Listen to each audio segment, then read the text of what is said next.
Hi everyone, welcome to Sunny Day Stamping. I'm Julie Baca. We're going to be making a fun fold card today. I really like this one. Well, I guess I like all of them, but I hope you like it too. If you are new to my channel, I've got a corresponding blog post that goes along with this video where you can get all of the measurements, the list of supplies, additional photos, so that you can just relax and watch the video and then head over to that blog post afterwards.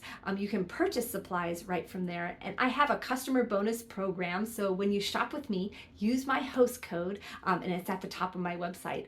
So you can accrue points towards a free stamp set. There's information for that on my website also. All right, let's get started. Oh wait, no, let's not get started. If it is June 2023 when you're watching this, there are just a couple days left of the sale going on in June. The designer series paper that I'm using is on sale. And also if you're interested in joining Stampin' Up, there's a really good promotion going on for that. So check that out. If you have any questions, leave me a comment. All right, let's get started.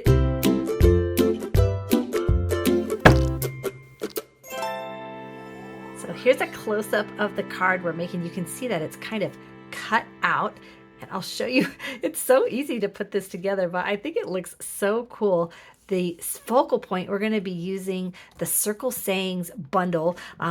It's a stamp and punch bundle. If you buy them together, you get them 10% off, which is always great.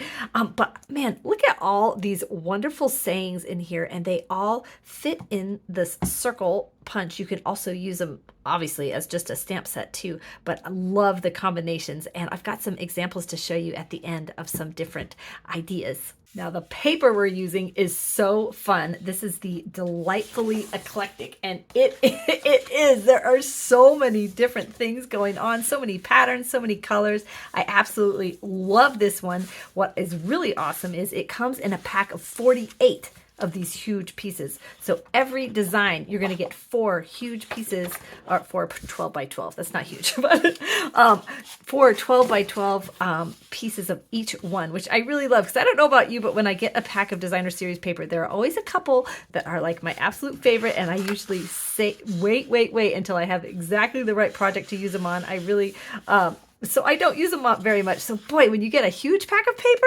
I don't have to worry about that. This is also on sale on their 15% off sale. So if you love this, now buy it in June 23 so that you can get that discount.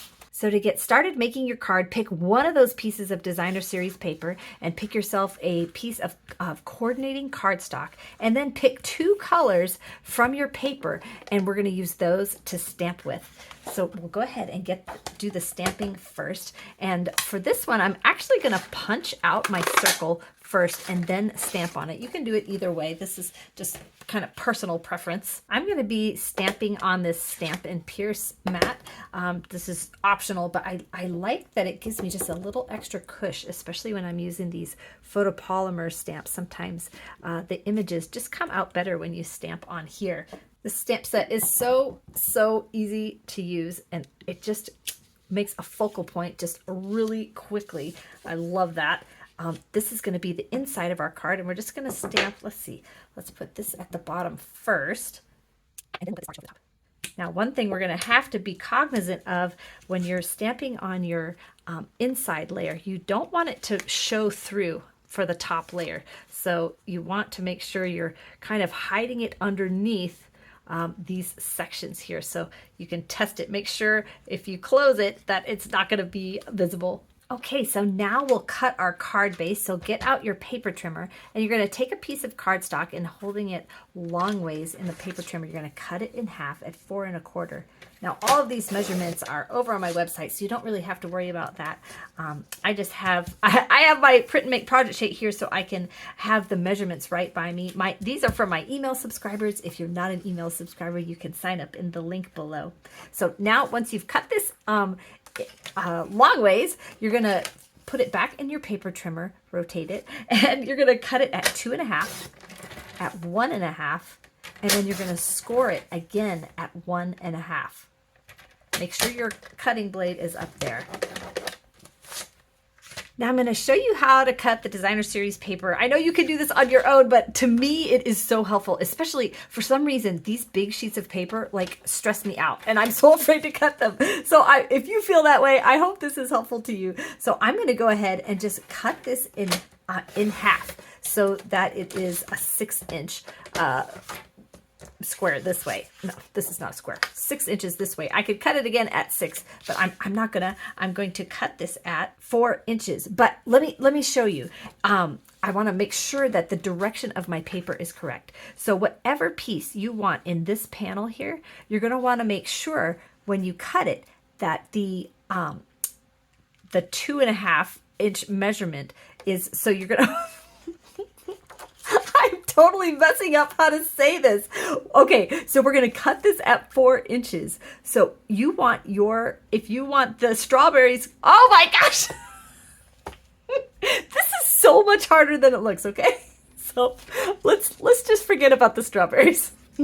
I want these stripes going up and down on this panel here. This is going to be my center panel. So in order for that to happen, I need my direction of my paper to go this way. There you go, Julie, you did it. Okay, so we're going to cut that at 4. Now we're going to rotate this and cut it at 2 1/4 and then 1 1/4 2 times. There we go. So these are for our cards. Now we're going to put this 6-inch piece back in and we're going to cut this at 2 1/4. This is only if you want to have a piece to decorate your envelope, which no naked envelopes cut this piece. So this was our piece of cardstock that we cut twice and we scored here. Well, I'm just going to do that. See if you can, I don't know, you still can't see that. And then we're going to put our designer series paper on here and just glue it on with your adhesive of choice.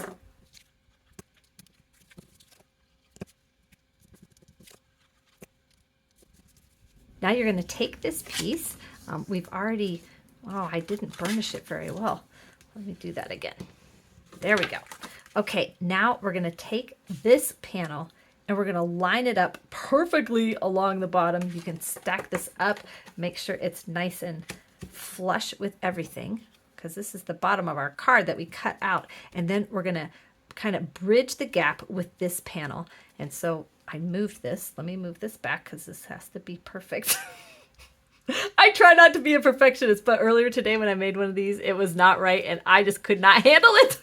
I had to redo the card. Okay, so we're going to fold this down. This is all straight down here and then kind of bridge the gap with this piece, kind of having it offset. You could put it in the center, you could put it on the other side and just press it down. So now that opens just like that. Let's go ahead and add the inside. I realize my camera is too zoomed in. I just want to make sure you can see that kind of patchwork put together like that. And while we have our glue out, let's go ahead and do our envelope. I like to grab my silicone mat whenever I've got like a lot of glue happening because it just gets everywhere. But on the silicone mat, it dries to it and does not get all over your surface. And then you can just rub it off. So to make the envelope, you're going to put glue just on the panel of the flap of the envelope. Bump your paper up just to that score line so that it will still bend. Press it in place and then turn it over and trim off the excess. Okay, this set is coming together and it's so cute. Maybe I should have done the stripes on the envelope. Oh, I don't know. So one last thing, we're going to add some ribbon and I'm going to be using the green and red combo pack. This comes as a 2-pack for like $7.50. So worth it. Oh, do I want the red or the green? Oh no! It's so hard to decide. Let me get my centerpiece here. I'm going to do the red. Maybe I shouldn't do the red. I used green letters. Do you ever second guess yourself so many times? Oh man, that green does look good. Hold on, come on here. But the red picks up the little thing in the flowers. Okay, I decided to do the green. I hope this is the right choice. If not, I'm gonna make another one and then I'll have one of each. Okay, so you're gonna take a glue dot and put it on the end of your ribbon. Whoa, Nellie, come back here. And you're just gonna stick that right here. We want the ends to cross right here so that our focal point can cover up the mess. We don't want it on the back because people are going to see the back. And so you're going to wrap it around and put a glue dot. Sorry, we could have done this at the beginning. Put a glue dot on top of that piece of ribbon that you just placed down. Sorry, that was confusing. Okay, so you're going to put a glue dot on the ribbon, then put a glue dot on top of the ribbon. Put it underneath, wrap it around, and stick it right in place there. That's so easy. I tried it with glue. It didn't work. It was a mess. So glue dot is the way to go. Okay, now we've got this great panel. We're going to add our focal point first with some Stampin' Dimensionals. And we're only going to put dimensionals on this side because we don't want, when people open it, for there to be sticky here. So make sure to put them just on 1/2.